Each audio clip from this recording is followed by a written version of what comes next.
número de mortes por diabetes na periferia é 20 vezes maior do que em bairros nobres. E você vai ver também. Lei Maria da Penha completa 18 anos, mas violência contra a mulher continua crescendo no país. Número de passageiros que usam ônibus cai mais de 40% em 7 anos no Brasil. Polícia da Áustria prende 2 suspeitos de planejar atentado em show de Taylor Swift. E ainda, Brasil ganha medalha de bronze no skate com Augusto Aquil. Tudo isso você confere a partir de agora no Jornal das 18h30.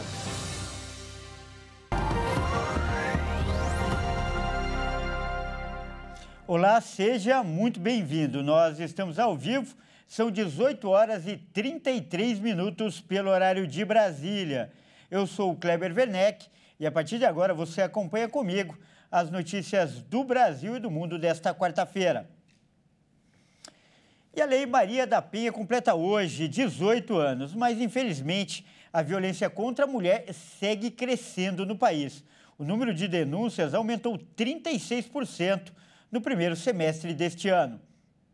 Considerada um marco na história do combate à violência doméstica contra a mulher no Brasil, a Lei Maria da Penha faz 18 anos. Reconhecida pela Organização das Nações Unidas como uma das leis mais avançadas no mundo sobre o tema, a legislação foi nomeada em homenagem à história de luta de Maria da Penha Maia Fernandes, uma cearense que foi vítima de agressões e tentativas de homicídio pelo marido. Desde 2006, a lei ampara mulheres que foram vítimas de agressões, proporciona reestruturação e gera esperança de um futuro livre de violência. Apesar dos avanços na legislação reconhecidos por especialistas, a opressão às mulheres ainda é um dos principais problemas sociais do país. A violência contra a mulher, na contramão de outros tipos de violência na sociedade, só vem aumentando. As estatísticas oficiais mostram que o Ligue 180, serviço do governo federal para captar denúncias de violência contra a mulher, vem registrando o aumento de ocorrências ano após ano. Segundo o Ministério das Mulheres, no primeiro semestre deste ano, também já pode ser verificado um crescimento nos números em relação ao mesmo período do ano passado. Os números ainda serão consolidados. No ano passado, o número de estupros no país cresceu 6,5% em relação ao ano anterior. Ao todo, foram quase 84 mil casos registrados, o que representa um estupro a cada 6 minutos no Brasil. O número representa o maior número da série histórica, que começou em 2011. E as maiores vítimas do crime no país são meninas negras de até 13 anos. E os golpes do Pix podem causar perdas de mais de 3 bilhões de reais até 2027. Os usuários devem se proteger e é importante ficar atento a alguns procedimentos. São considerados golpes do Pix, aqueles em que os criminosos coagem os usuários a realizarem uma ou mais transferências para uma conta de destino controlada por golpistas. A maioria dos golpes no Pix acontece por meio da manipulação da vítima para que ela forneça suas senhas ou realize transferências. Há 2 principais caminhos que os golpistas obtêm sucesso: a técnica de convencimento, quando o criminoso tenta convencer a vítima de que aquele é um bom negócio ou que aquele pagamento precisa ser feito, e a pela confiança herdada, quando o golpista clona o WhatsApp de familiares ou amigos da vítima e pede dinheiro. O total de perdas com golpes aplicados por esse meio de pagamento deve ultrapassar 3 bilhões e 700 milhões de reais no Brasil até 2027. A previsão é do relatório de fraude Scamscope, desenvolvido pela AC e Worldwide em parceria com a Global Data. Normalmente, o dinheiro da vítima passa por uma ou várias contas mula, que servem para dividir e transferir os recursos, dificultando o rastreio por parte das instituições financeiras. De lá, chegam aos fraudadores ou são convertidos em ativos digitais. Segundo a Febraban, Os bancos têm investido em campanhas de conscientização e esclarecimento para o cliente se proteger e evitar cair em golpes. A Federação dos Bancos informa que os clientes devem suspeitar de qualquer contato e tentar checar por outro meio se não se trata de um golpe. A Febraban acrescenta que os dados pessoais do cliente jamais são solicitados ativamente pelas instituições financeiras e que funcionários de bancos não ligam para clientes para fazer testes com o Pix, transações, pagamentos ou estornos de lançamentos. E a gente muda de assunto agora para falar de transportes. Uma pesquisa divulgada hoje mostra que as pessoas estão pegando menos ônibus no dia a dia. Muita gente passou a usar o carro, o próprio carro, e principalmente o transporte por aplicativo para os compromissos, como ir ao trabalho ou então para a escola. O levantamento da Confederação Nacional do Transporte mostrou que a demanda de passageiros por ônibus vem diminuindo. De acordo com o estudo, neste ano, 30,9% da população urbana utiliza o ônibus como meio de transporte. Em 2017, essa parcela era de 45%. A CNT atribuiu a queda ao crescimento da população com carro ou moto próprios, além da competição com os serviços de transporte por aplicativo, que praticamente não existia em 2017. O levantamento aponta que os serviços de transporte por aplicativos, mesmo que tenham custos mais elevados para os passageiros, têm se caracterizado como concorrentes relevantes na disputa neste mercado. A demanda por esse tipo de serviço saiu de 1% para 11%. Além disso, a pesquisa indica que o transporte por aplicativo vem ganhando espaço entre a população de baixa renda. Dentre as pessoas que substituíram os ônibus por essa modalidade, mais de 56% pertencem à classe CC e 20% às classes D e E. Ainda de acordo com o levantamento, a qualidade dos veículos em circulação e a falta de conforto acabam desestimulando o seu uso. Esse foi o principal motivo apontado pelos usuários para a redução ou o abandono do transporte público coletivo. Além da falta de conforto, os entrevistados relacionaram outros problemas, como a insegurança, que foi citada por 40%, o elevado preço da tarifa, por 39,5%, e os ônibus muito velhos, lembrados por 32%. Apesar de todas as dificuldades, o levantamento concluiu que o transporte público coletivo urbano ainda se caracteriza como um serviço fundamental para a faixa populacional de baixa renda, já que cerca de 80% desse público se desloca por ônibus, 77% por trem urbano metropolitano e 62% por metrô. E a tensão política continua na Venezuela. A líder da campanha eleitoral da oposição, Maria Oropesa, foi presa. E o número de mortes nos protestos contra o presidente Nicolás Maduro chegou a 24. Maria Oropesa chefiava a repartição do Comando Nacional de Campanha da Oposição no estado de Portuguesa. O vídeo que mostra o momento da invasão local, onde estaria Oropesa, foi divulgado pelo Comitê de Direitos Humanos do Vente, Venezuela.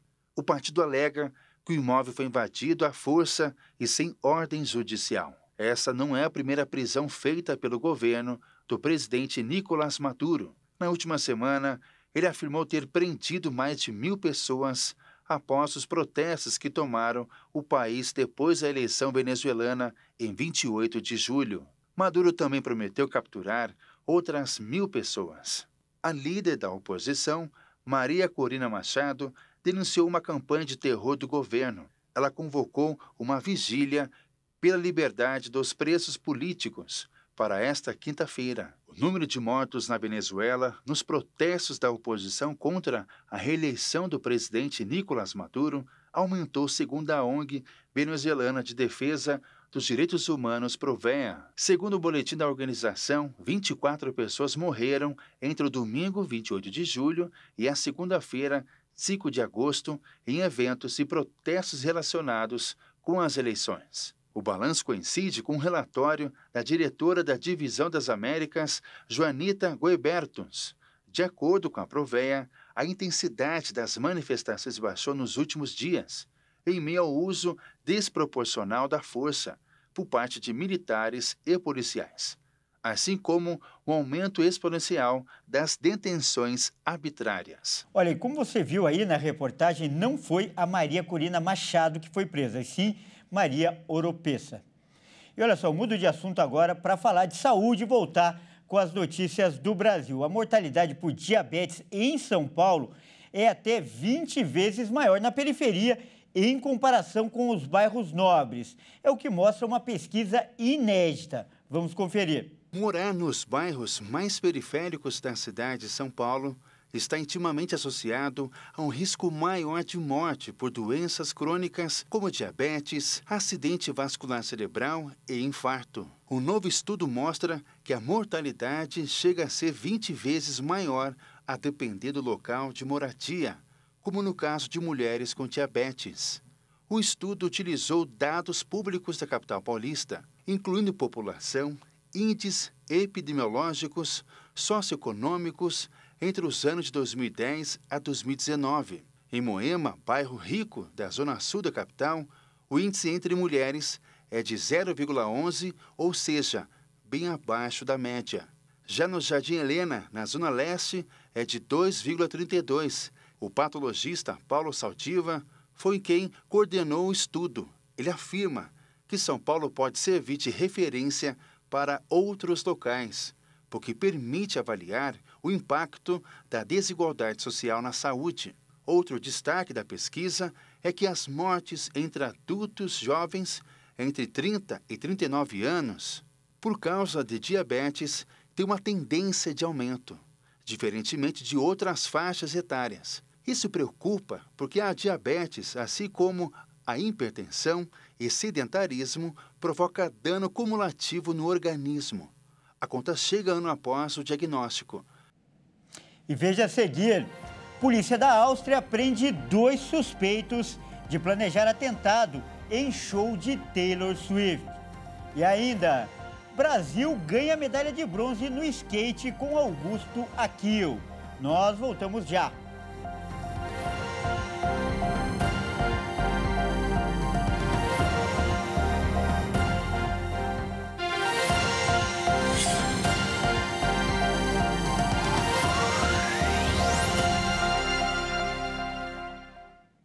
Mais uma vez, seja muito bem-vindo. Nós estamos de volta e ao vivo. São 18 horas e 47 minutos pelo horário de Brasília. E a polícia de Viena prendeu hoje 2 suspeitos de planejar um atentado terrorista durante os shows de Taylor Swift. As apresentações aconteceriam neste fim de semana na Áustria. Segundo vários veículos da imprensa internacional, a polícia encontrou substâncias químicas durante a operação que levou à evacuação de várias casas por precaução. 2 pessoas foram detidas, sendo que uma delas jurou lealdade ao grupo terrorista Estado Islâmico. O jovem de 19 anos teria se radicalizado pela internet. As seguranças dos shows de Taylor Swift, programados para este fim de semana, será reforçada para garantir a segurança do público e da artista, segundo um comunicado do chefe da polícia de Viena. Este não foi o primeiro caso de atentado contra a cantora. No mês passado, a polícia alemã deteve um suspeito de ser o perseguidor de Taylor Swift durante o show da cantora na Alemanha. O homem, inclusive, chegou a fazer ameaças contra ela e o namorado nas redes sociais. Desde sua estreia como cantora, Taylor se tornou a maior figura do pop internacional, com 110 milhões de ouvintes mensais no Spotify. E a organização do show anunciou o cancelamento das 3 apresentações que aconteceriam neste fim de semana. A alegação é que a medida é para a segurança de todos.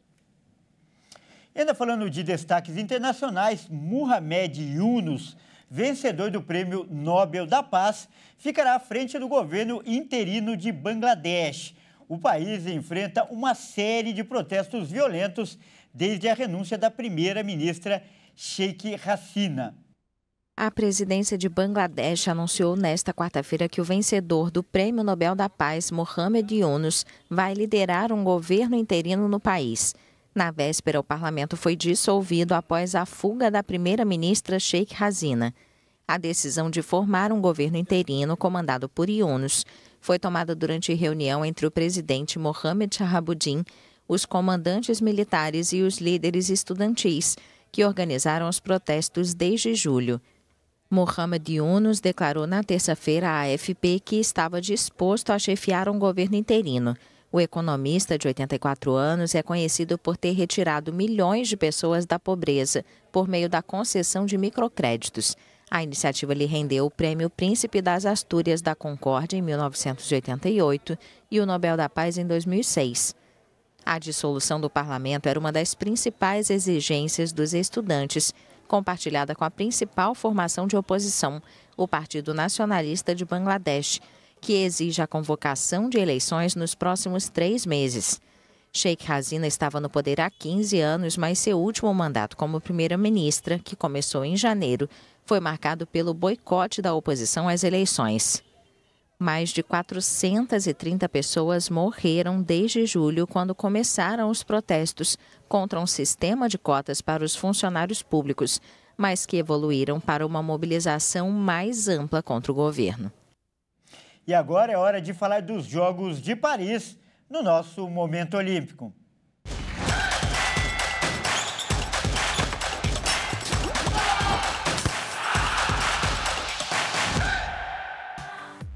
E quem traz as informações é o Fernando Jesus, que já está aí na sua tela. Boa noite, Fernando. Seja bem-vindo ao Jornal das 18h30. E hoje o Brasil conquistou mais uma medalha nas Olimpíadas, não é mesmo? Exatamente, Kleber. Boa noite para você e aos nossos telespectadores. A medalha de hoje foi na final do skate park masculino. A competição contou com a participação de 3 brasileiros na final. E Augusto Aquio fez uma ótima volta e garantiu o bronze para o Brasil. Vamos ver. Bronze para o Brasil no skate park. Augusto Aquio, o Japinha, conquistou a 3ª colocação na modalidade, consolidando o protagonismo brasileiro no skate olímpico com mais um pódio. O brasileiro alcançou a nota de 91,85, menos de 0,50 da prata e a 1,26 do ouro. Além dele, o Brasil também teve Pedro Barros e Luigi Cini, que ficaram com a 4ª e 7ª colocação, respectivamente. O ouro ficou com o australiano Keegan Palmer e a prata com o americano Tom Shaw. É, muito legal. Parabéns aí para o brasileiro. E no vôlei de praia, as meninas também se saíram bem, não é, Fernando? E muito bem. Ana Patrícia e Duda venceram por 2-0 e seguem invictas na competição. E chegam fortes na disputa da semifinal. Elas são as fortes candidatas a ouro pelo Brasil. Duda e Ana Patrícia não tomaram conhecimento da dupla letã Tina Graudina e Anastasia Samoilova nesta quarta-feira na Arena da Torre Eiffel. As brasileiras venceram por 2-0, parciais de 21-16 e 21-10 e estão classificadas para as semifinais do vôlei de praia feminino nos Jogos Olímpicos de Paris 2024.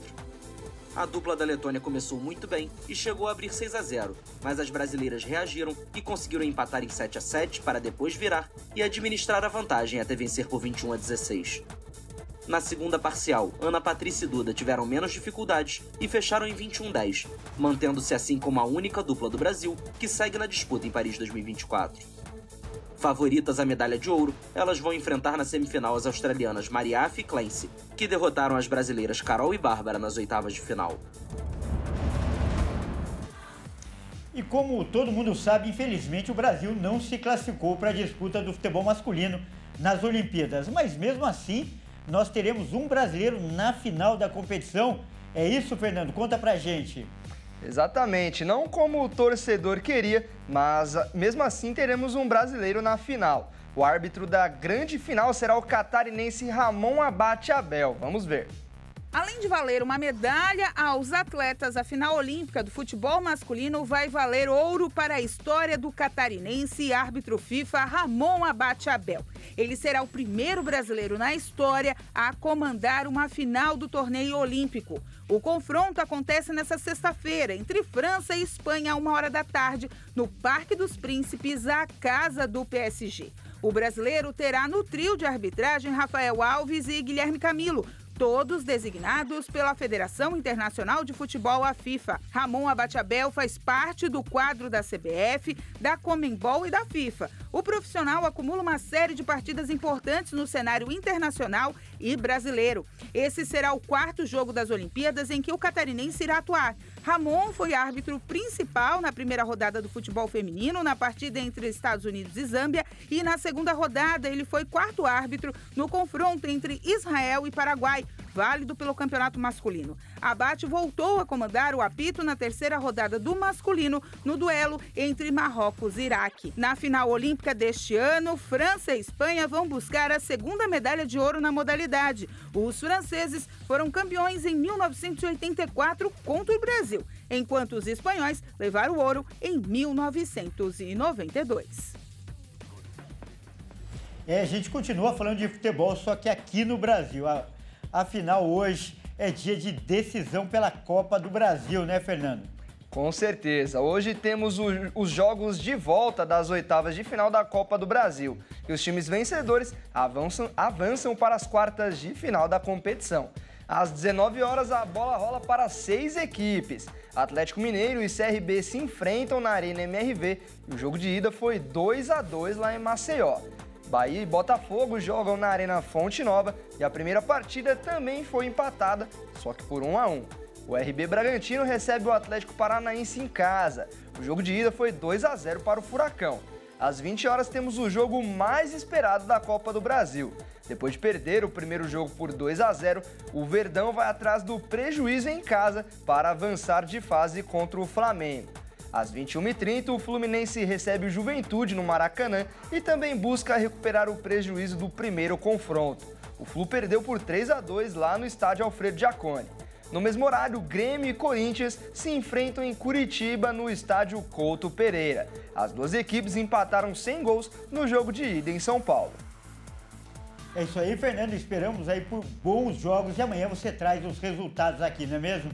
Com certeza, estamos na torcida para os jogos de hoje e amanhã eu volto para atualizar os resultados e mostrar quem avançou de fase. Tá certo então, Fernando. Muito obrigado aí pelas informações e até amanhã. Até amanhã. Bom, é isso aí. O Jornal das 18h30 fica por aqui. Eu agradeço demais a sua companhia e convido para ficar agora com o SOS da Fé. Ótima noite e até amanhã.